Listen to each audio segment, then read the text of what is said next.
বিধানসভা কেন্দ্রে একজন আক্রান্ত হলে বাকি 8টা বিধানসভা কেন্দ্রে বিজেপির 8 জনকে পেটাতে হবে।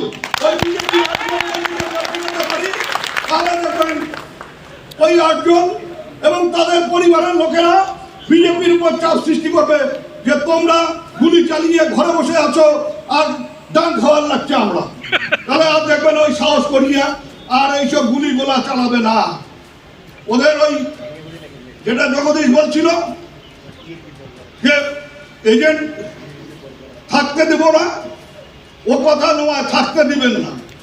তোমরা যদি কাউকে নাও করেন, থাকবেন কি থাকবেন না, ওরা হয়তো ওই কেন্দ্রীয় বাহিনীর হাত ধরে এজেন্ট হতে যাবে। এমন অবস্থা তৈরি করতে হবে কোনো বাপের বেটার যেন এই কথাটা রাত্রে শুয়েও মনে না হয় যে আমি এজেন্ট হব। এখন এজেন্ট হওয়ার সাহসী যাতে কারণ না হয়, সেই পরিস্থিতিটা তৈরি করবেন। ভোট হবে ভোটের মতো।